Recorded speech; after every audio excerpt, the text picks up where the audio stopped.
Mathew Brady, the first American to show the reality of war. The pioneering originator of photojournalism who exhibited the first photographs of battlefield casualties. Read by Andrew Brell.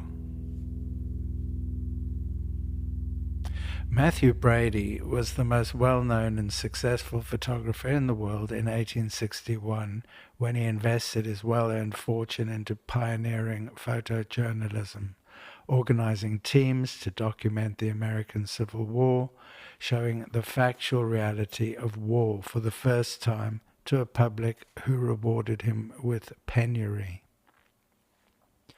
Mathew Brady is believed to have been born in Warren County, New York, around 1823 to Irish immigrant parents, although there's no birth certificate. Mathew became the preeminent American photographer widely considered to be the father of photojournalism and the most influential photographer in American history. Brady worked on multiple formats throughout his career, beginning in the 1840s with copper-backed daguerreotypes, a unique, highly detailed, direct positive image formed on a heavy copper sheet plated with a thin, mirror-polished layer of silver. He transitioned to ambrotypes on glass in the 1850s and then large-format wet collodion glass negatives for his extensive Civil War documentation that requires coating a cleaned glass plate with salted collodion, sensitizing it in silver nitrate, exposing it in a large format camera and developing it while still wet, all within a strict 20-minute window. Brady was the leading studio photographer of the era, photographing every living U.S. president from John Quincy Adams, number 6, to William McKinley, number 25. His iconic Brady studio photograph of Abraham Lincoln appeared on the $5 bill up until 1999.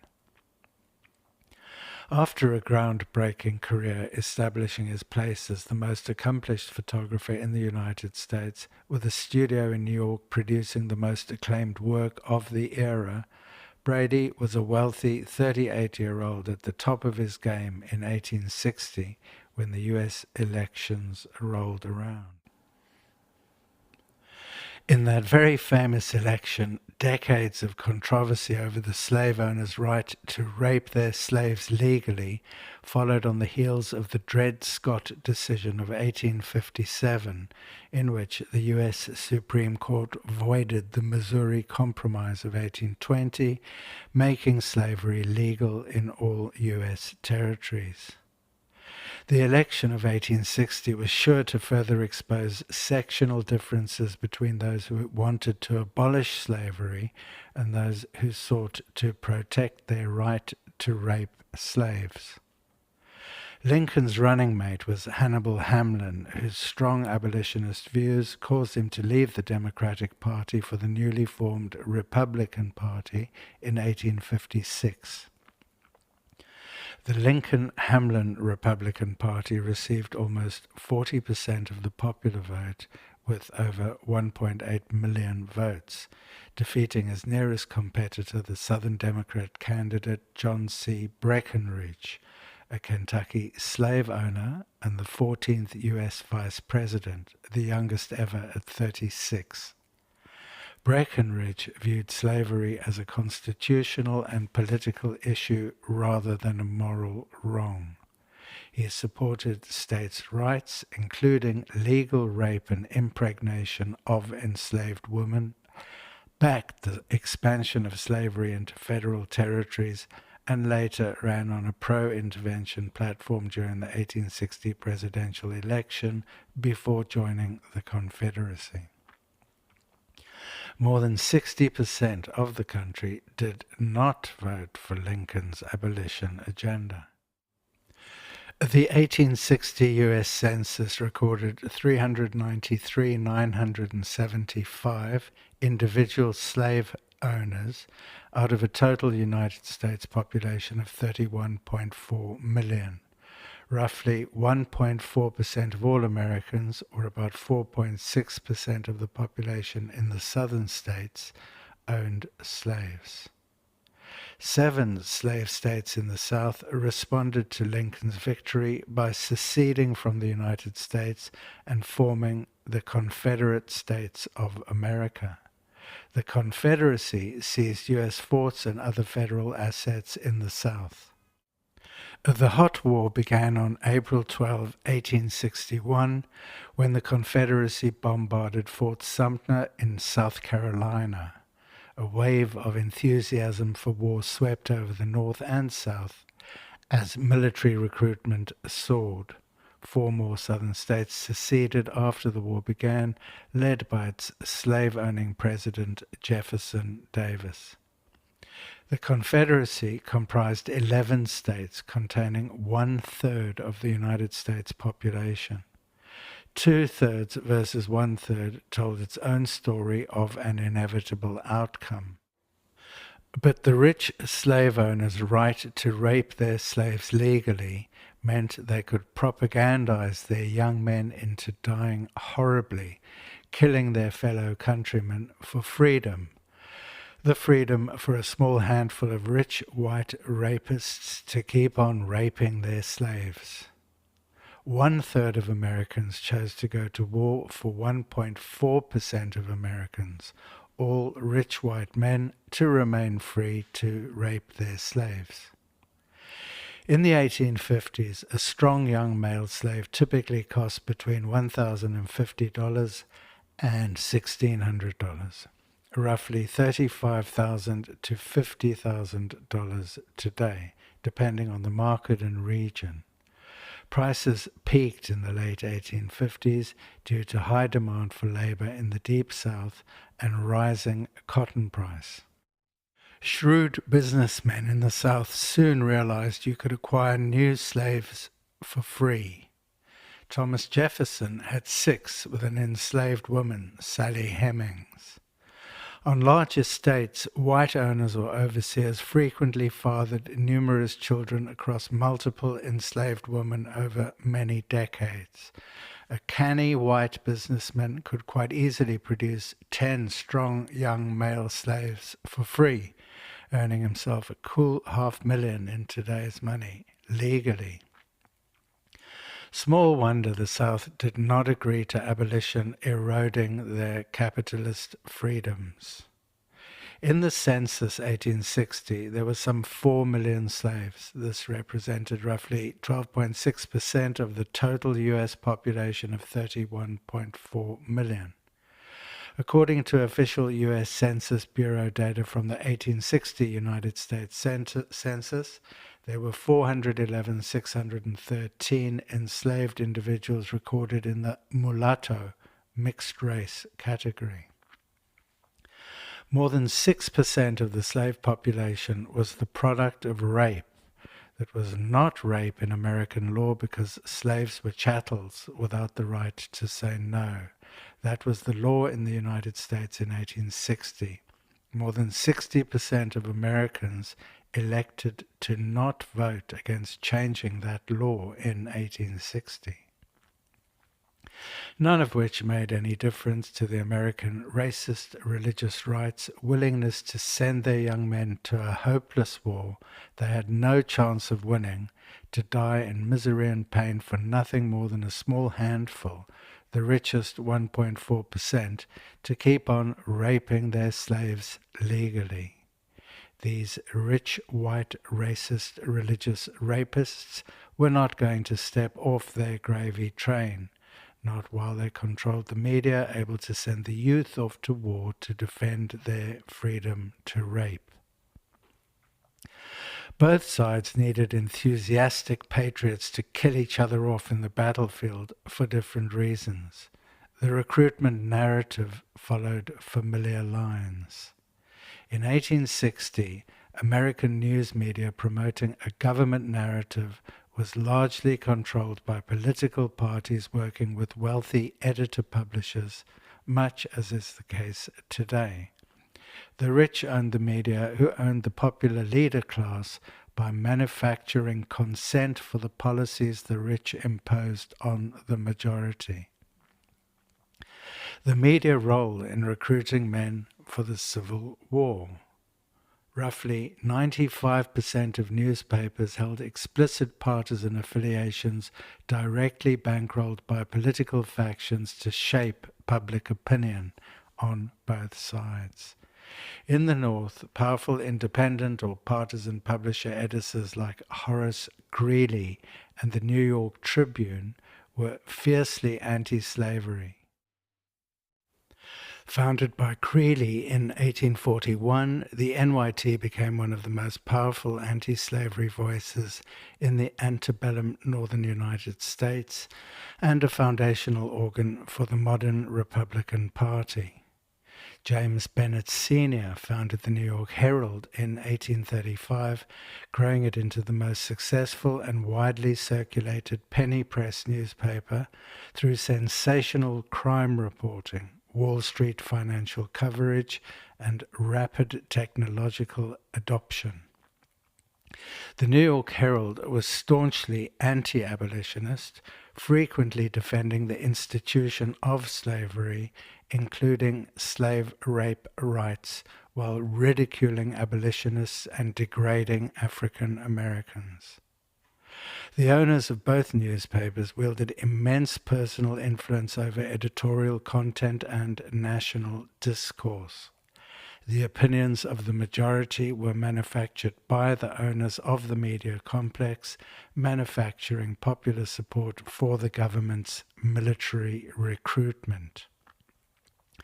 In the South, Confederate newspapers in Virginia served as vital sources of reporting on the conflict, as organs of national propaganda, and as venues in which to attack or defend the administration of Confederate President Jefferson Davis. At the start of the war, nearly every town in Virginia boasted a newspaper, with 4 dailies in Richmond alone. A 5th began publishing in 1863. These papers were staunchly partisan. The highly influential Richmond Enquirer was a leading pro-democratic Southern newspaper that helped shape regional political thought, vigorously promoting a united Southern front against anti-slavery Republicans and strongly advocating for secessionist interests as the nation moved toward civil war. The Richmond Examiner, especially under the editorship of slave owner John M. Daniel, stood as a major organ for the pro-slavery Southern rights wing of the Democratic Party. Along with its rivals, these pro-slavery racist rags trumpeted victories and downplayed defeats, blurring the lines between news and propaganda until only propaganda was newsworthy. In all reporting then, truth became the first casualty of war. The lie first became the equal of the truth, and soon after that the lie replaced the truth entirely.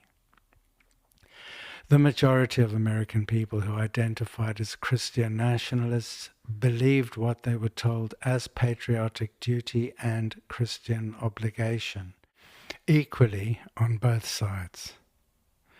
At that time, there was no alternative news source. Both the 1/3 of Christian Americans in the South and the 2/3 of Christian Americans in the North believed the narrative that was fed to them equally.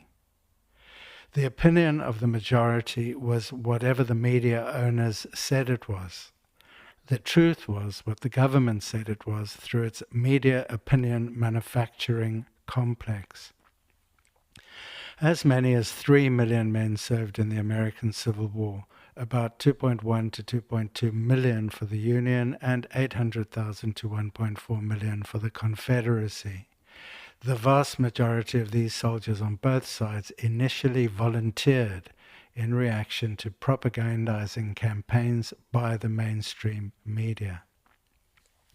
It's highly probable that well above 700,000 soldiers died. For over a century, the widely accepted traditional figure was roughly 620,000, about 360,000 Union and 260,000 Confederate deaths. But demographic studies suggest the true toll may be significantly higher. Roughly 2.5% of the American population died in the Civil War. 700,000 people out of a total 1860 population of roughly 31 million.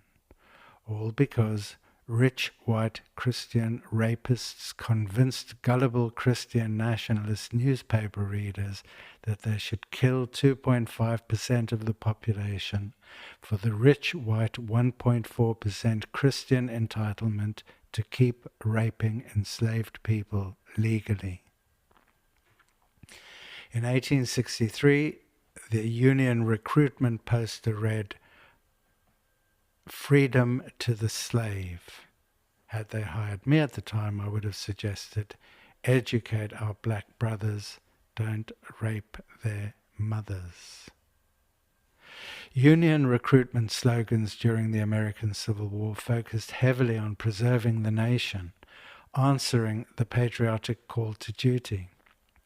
Common Christian nationalist phrases printed on broadsides and posters included, "Cost what it may, the nation must be saved."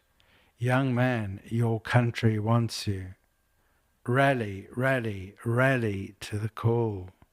And the popular favourite in all wars up till then, "To arms, to arms." As the primary female national personification of the United States, Lady Columbia appeared frequently in Union indoctrination for American nationalism. Before there was Lady Liberty, Lady Columbia was the symbol of the United States, best remembered for her role in legitimizing the Native American genocide for Christian nationalism. John Gast's 1872 painting American Progress depicts Lady Columbia as the spirit of the frontier, manifest destiny to genocide and ecocide. Lady Columbia's finest moment came in John Gast's 1872 painting American Progress, depicting Columbia as the spirit of the frontier, carrying telegraph lines across the western frontier to fulfill America's manifest destiny. The Christian Americans' God-given right to genocide the native population and their entire ecosystem. In Gast's Spirit of the Frontier, settlers are seen moving west, guided and protected by Columbia, aided by modern technology like railroads and long guns, driving Native Americans and bison into extinction. Columbia represents America dressed in a Roman toga to represent classical republicanism that brings the enlightened Christian East to the darkened pagan West. The Confederacy couldn't sensibly use Lady Columbia for their Christian nationalist racist recruitment because she represented the unified American Republic and the federal government, making her counterproductive for secessionist messaging. The South's propaganda preferred distinct regional symbols, flags like the stars and bars, and heroes of their own making rather than federal iconography. Confederate recruitment relied less on standardized national slogans and more on localized, urgent appeals, highlighting Southern honor, defense of home, and resistance to invasion. The right to defend the Christian freedoms enshrined in the Constitution, and to have fun doing it by killing Yankees. Killing for fun was a valued recruitment incentive, getting young boys to take up arms in the bro-ham masculine camaraderie of battle with the boys, having fun killing other boys in a game called war. Recruitment poster campaigns increased after major battles when many soldiers died on either side. The armies needed men to refill rapidly declining ranks and used recruitment advertisements advertisements as a means to find them. Union posters used patriotic effigies such as Lady Liberty to entice recruits. Victory will bring us peace through war. The Confederacy chose Lady Liberty as a universal political ideal that Southern secessionists claimed to inherit from the American Revolution. In propaganda terms, North versus South saw Lady Columbia take on Lady Liberty. Common rallying for the South cries included phrases like to arms, defend your homes in Southern soil, and invitations to come on boys if you want a heap of fun and to kill some Yankees. Nathan Bedford Forrest was a Confederate general noted for his rapid rise from private to general during the American Civil War. Nathan Forrest was one of the South's most successful slave traders, becoming a millionaire in this process. In April of 1864, Forrest, then a Confederate general, surrounded Fort Pillow near Memphis, demanding the surrender of the garrison there, which included 262 soldiers of the U.S. Colored Heavy Artillery. When Forrest's men overran the fort, the sight of black men in federal uniform enraged them. Many of the colored troops were murdered after they had surrendered in an unambiguous racist war crime. According to historians John Kimprich and Bruce Tapp, 2/3 of the black Union Army soldiers were killed. Forrest's Confederate forces were accused of subjecting captured Union Army soldiers to extreme brutality, with allegations of back-shooting soldiers who fled into the river, shooting wounded soldiers, burning men alive, nailing men to barrels and igniting them, crucifixion, and hacking men to death with sabers. Forrest's men were alleged to have set fire to a Union barracks with wounded Union Army soldiers inside. Forrest's men claimed self-defense. The racist slave-owning leader Forrest, who went from private to general with no military training to become the highest achieving, most promoted soldier in the Confederacy, driven by his passion for defending the freedom to rape slaves. Nathan Bedford Forrest was not arrested or tried for war crimes after the American Civil War. He received lenient surrender terms along with other Confederate generals to promote national reconciliation, setting a precedent of assured immunity for leaders. After the war, Forrest was elected Grand Wizard of the Ku Klux Klan that he helped found. Forrest died of diabetes in Memphis on October 29, 1877, aged 56. In 1860, as elections came around, Mathew Brady watched events unfold from New York. At first, the effect of the Civil War on Brady's business was a brisk increase in sales of carte de visite to departing soldiers. Brady marketed to parents the idea of capturing their young soldiers' images before they might be lost to war by running an ad in the New York Daily Tribune that warned, "You cannot tell how soon it may be too late." One of those was Francis E. Brownell, who survived the war. He received a belated Medal of Honor for killing the racist Confederate publican James W. Jackson in 1861, right after Jackson shot Colonel Elmer E. Ellsworth, colonel of the 11th New York Volunteer Infantry Regiment. Following the war, Brownell lived in Washington, D.C., where he worked as a clerk with the Pension Office before dying at the age of 53. The bayonet in Brownell's picture is what he used to kill James Jackson and earn himself a Medal of Honor. This long and deadly-looking stabbing bayonet was standard issue to infantrymen on both sides, but it was surprisingly ineffective. The 4 leading causes of death in the American Civil War were dysentery, diarrhea, typhoid fever, and pneumonia. Roughly 2/3 of all soldier deaths in the war came from sickness rather than battlefield wounds. As war fever consumed the nation, the leading photographer in his Manhattan studio was taken with the idea of documenting the war itself. Eventually, Brady made an application to document the war to President Lincoln, who granted permission in 1861 with the provision that Brady financed the project himself. Despite the dangers, financial risk and discouragement by his friends, Brady was quoted as saying, "I had to go. A spirit in my feet said, 'Go,' and I went." In 1861, war photography had very little precedent. Well, no precedent at all. No photo existed of dead on a battlefield. The cost of war, the casualties, had always been made invisible. Governments recruiting young men to become patriotic fallen heroes faced no alternative narrative to the one they placed in front of the entire nation that was commonly glamorous paintings of heroic feats.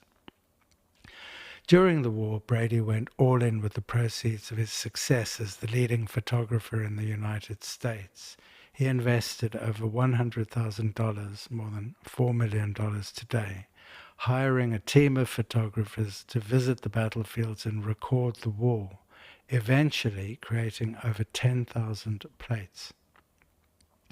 Brady's own eyesight was failing, increasing his dependence on support photographers following his direction.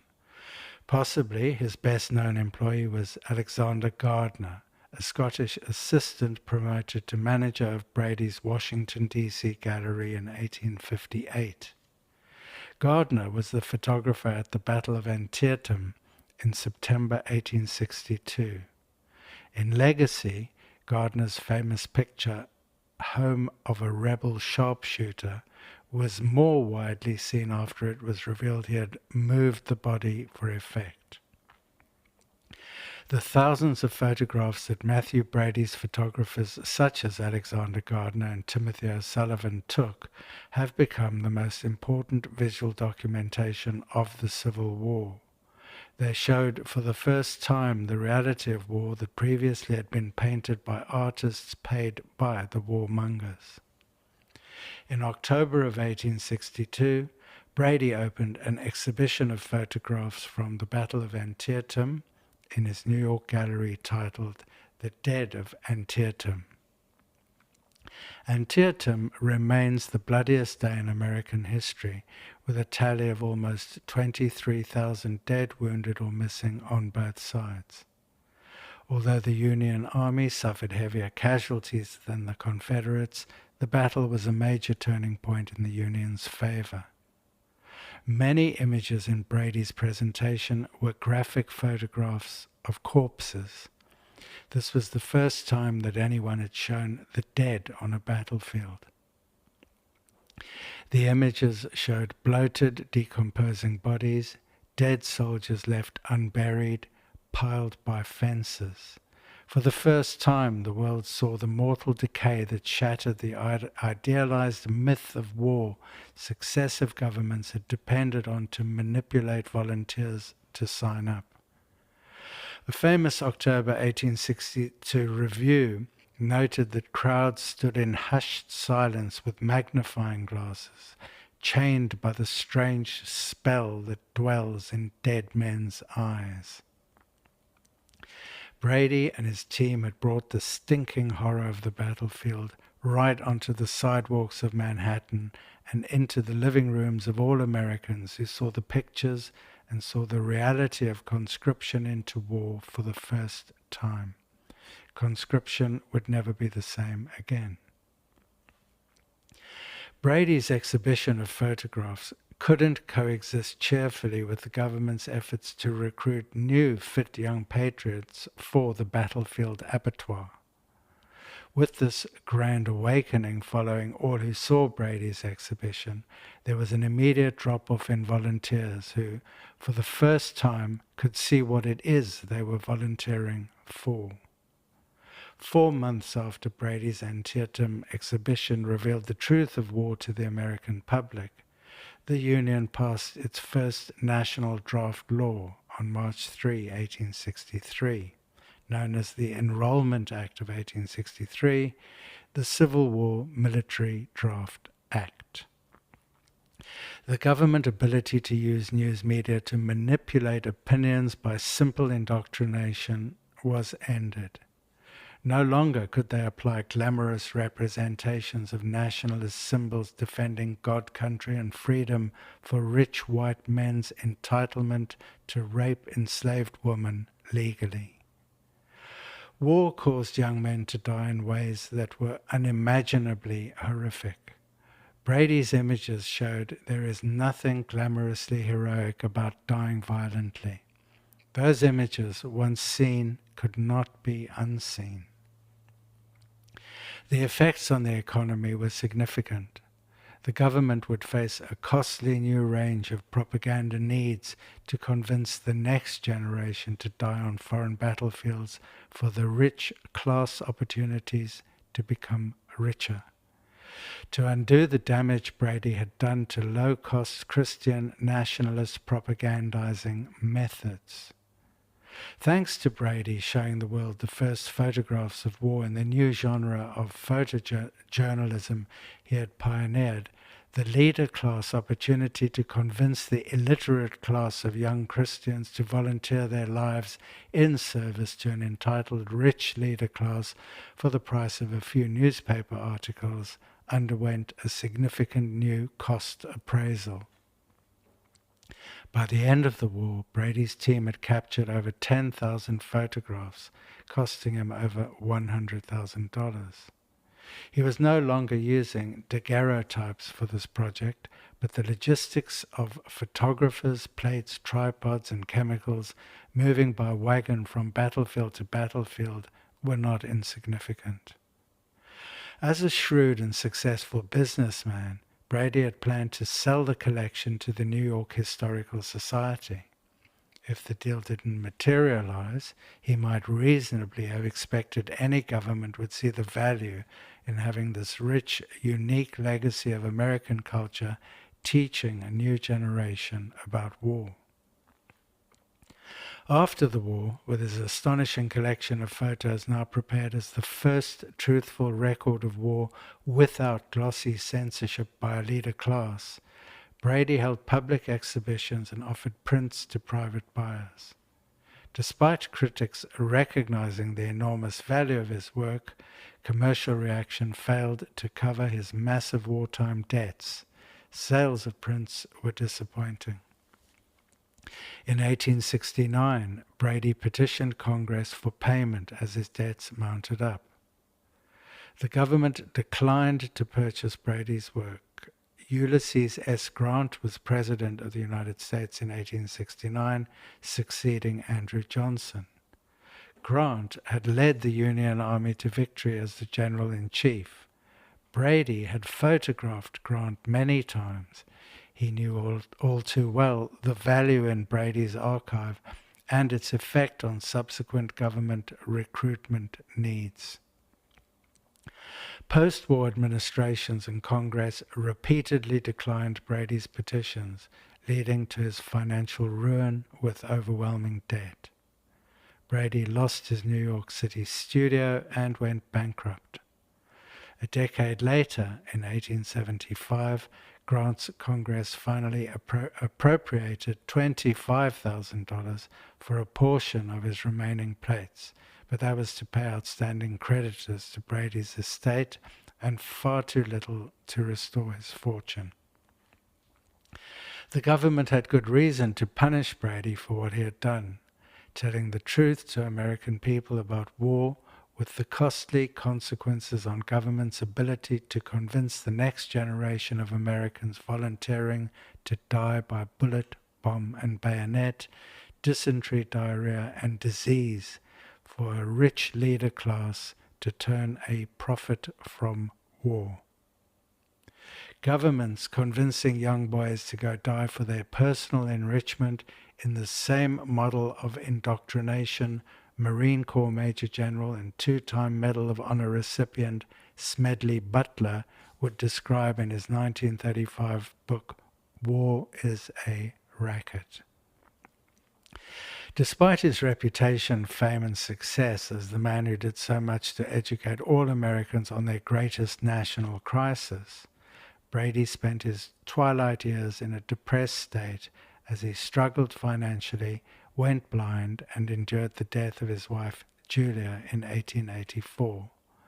Brady died 12 years after Julia on January 15, 1896, sometime after being struck by a streetcar on Broadway in New York City. He died as a pauper in a hospital charity ward. He was 73. William Riley was the loyal friend who regularly visited Mathew Brady during his final impoverished days in Manhattan's Presbyterian Hospital in late 1895 and early 1896. Riley was present when Brady died and personally cabled the photographer's in-laws with the news. Veterans of the 7th New York Infantry helped finance Brady's funeral and internment at Congressional Cemetery. After Mathew Brady's death, his remaining photography files became the property of Levin C. Handy. Handy died in March of 1932, leaving his own work and that of his famous uncle to his two daughters, Mrs. Alice H. Cox and Mrs. Mary H. Evans. In 1954, the Library of Congress purchased the Brady-Handy collection, approximately 10,000 original, duplicate and copy negatives from Handy's daughters. The amount paid was never disclosed. The pauper, Mathew Brady, is buried at the Congressional Cemetery in Washington, D.C. next to his wife, Julia Handy Brady, born around 1822. They married around 1850. Julia was the daughter of Colonel Samuel Handy and the sister of Levin Handy, who later became Mathew's apprentice and business successor who inherited the collection. The couple had no children. Mathew Brady established photography as a method of telling the truth that changed the world. Brady paid a heavy price in his lifetime for ending the leader class right to make up their own convenient truth. I imagine he would have loved to see how history has remembered him.